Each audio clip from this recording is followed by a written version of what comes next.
people saying that they got to love what they do. The passion is because find something you're passionate about. Who the hell starts and is passionate about insurance? You're self-employed, man. I mean, you've got all the different duties that you've got to be responsible for. The most depressing thing is when you make the sale because you got to start all over again. All right, we are back. Live Heads Up Advisor. Welcome to the show. John Sbrocco, Craig Lack, thanks for joining us. Another Thursday here. Season 6, getting ready to go. Going to be talking about passion today. Passion. I hate these words, the bold words that they use that sound cliche, but the reality is let's talk about it, break it down. Craig came up with a good one. You know, a lot of stuff we talk to you guys about, we teach at sales and marketing and investing in yourself. There's probably nobody that spends more money than Craig, including all the shit he buys on Instagram. But that's another addiction problem he has. He likes to spend money. Help me, John. Yeah. He likes to spend money, and when you invest in yourself, you get a pretty big return. Show sponsor, Virtue Health. Check us out right now. Let's see if I can put it in the chat. Shout out to my team, Virtue Health, getting the job done. The new site is launched, virtuealliance.com. Heads Up Advisor, for those listening, the show is now going to be on the Virtue site. So there's all the episodes when you want to watch them on YouTube. Nice. Whether you want to watch them on Spotify, Apple, all that information is going to be on there. We're going to be putting out some great content, resources. We're building a great marketing team. Really excited about that. So check us out, virtuealliance.com. Craig. Yeah. Tell me where you came up with today's thought. Yeah. Well, you know, my boy, Darren Hardy, has a great Darren Daily, email. And, some mornings I listen to it. And, he's always got such great ideas. And I've been through his programs a few times over the many years. And, he had a great story about, people saying that they got to love what they do. And I think before you get to that point, I think that a lot of our brokers, they got to realize, I don't care whether you work for a big box, a regional, a local agency, you're self-employed, man. I mean, you've got all the different duties that you've got to be responsible for. And the idea that you have to love it all, baloney. I would tell you 39 years in healthcare, I would tell you that I bet 90% of it sucks and 10% of it's cool, right? 10% of it is what you love. And that may be the passionate stuff. The Navy SEALs have a great line for it. They go, enjoy the suck, because that 90% that we hate doing, right? It reminds me of old John Asseroff saying, right? We all want to do more of what we love, less of what we like, and none of what we hate. And yet, as a broker, you got to do a lot of that stuff. And if you get bad habits and you try to do it all yourself with really big, giant thumbs, you're getting in your way. We've talked about that many times. So I just thought we'd chat about, hey, you're self-employed. This idea that you got to love everything you do, baloney, a lot of it sucks. Figuring out maybe what is it really that makes you tick? What are you really passionate about that you get excited about? But then I might provide some insights to some of our brokers out there. What turns you on, John? What do you like? I know you don't enjoy the suck. Well, when I started, I was a big fan of Jordan Belfort. Before the movie came out, my telemarketer, when I started in business, he told me about Jordan Belfort, studied that sales system and kind of took off after that with selling. But he used to say, and you see all his trainings, like old school recording. I bought it off eBay for $80 because it was $2,000. I didn't have the money at the time, so I bought the hack version. But he used to say the beauty's in the struggle, and it always stuck with me. He says, "Look, when you get there, you get to the top. It's okay. It's not that fun. The success is not where the dopamine is released. It's in the beauty, right?" And so, isn't that a trip? I mean, how many times have we, you make a big sale, you do something that you've been working on. It's relatively anticlimactic. It's all about the chase. It's the pursuit. It's all the work. Like you said, it's the struggle. It's the hunt and the kill. It's why it's a depressing. Sales is depressing because a guy when I first started in life insurance business said the most depressing thing is when you make the sale because you got to start all over again.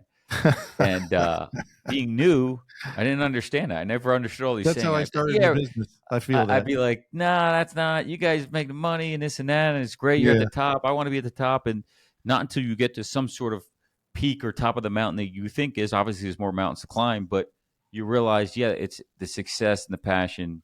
I should say the journey is more about the passion. But like Hardy says, what you were talking about, reading through his content, is the passion is bullshit. Find something you're passionate about. I know all the risk management strategies and tools and stuff like that, but we were excited. Really, it was more passionate, exciting about them 7, 8 years ago or 10 years ago. And now there's a lot of the same solutions out there. So it's hard to get excited Yeah. and passionate about the same thing over and over.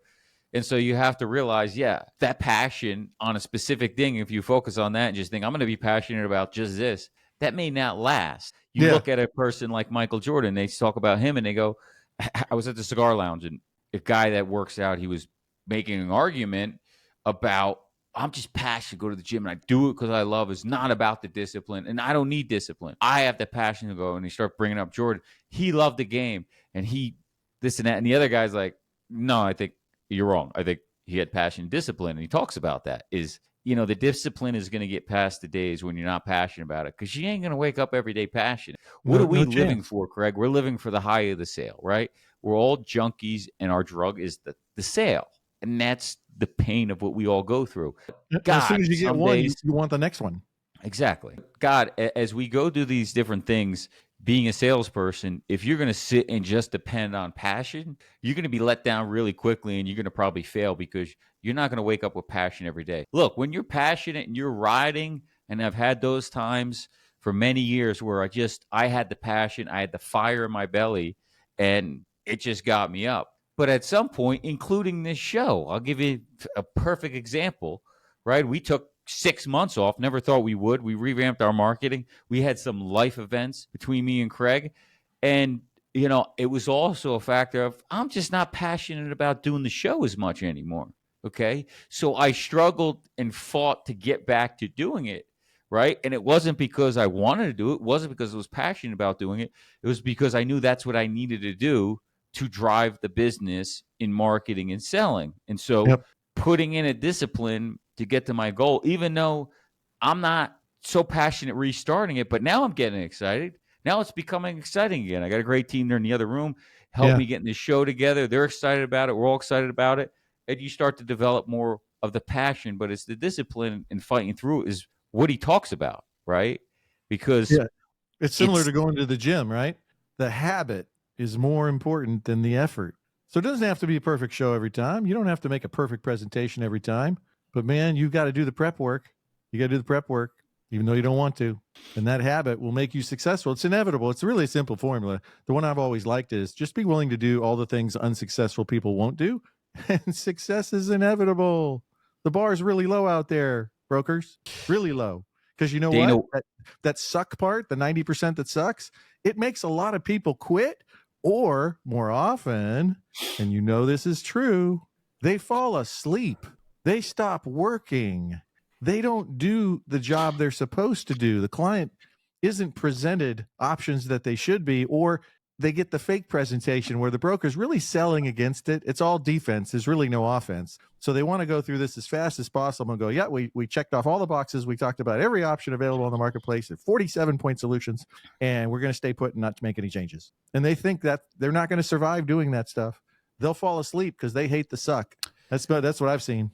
Yeah, look, I mean, all fall into it. You fall into it. I fell into it, right? It goes up and down. You got to fight to get it back. And what he talks about here is just focusing on, it could be misleading and paralyzing for many people out there, feeling the pressure of finding the passion in what you're doing and really just don't wait. Because people out there waiting and saying, I want to find my passion. I want to do what I love and this and that. And it's like, no, just take action, right? Action over inspiration.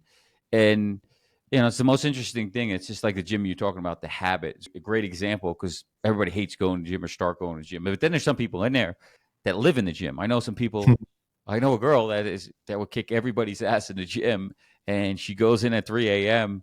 and is on a bike for an hour and a half, busting her ass. Then she does X amount of this other cardio, and then she's lifting. By the time I get there at 6:30, she's lifting, and she's there lifting before me and after me. Right now, you think that was just caused by passion, right? That was no all discipline, some passion, and building up the building into your lifestyle. And it's like, as a salesperson, how do you focus on just doing what you're supposed to do every day, right? Building the habit of doing. Craig was talking about the habit, the Darren Daily. He's giving that to you to give you some sort of motivation or just a kick in the ass every morning Yeah. because we forget. Inspiration, It's very motivation. easy.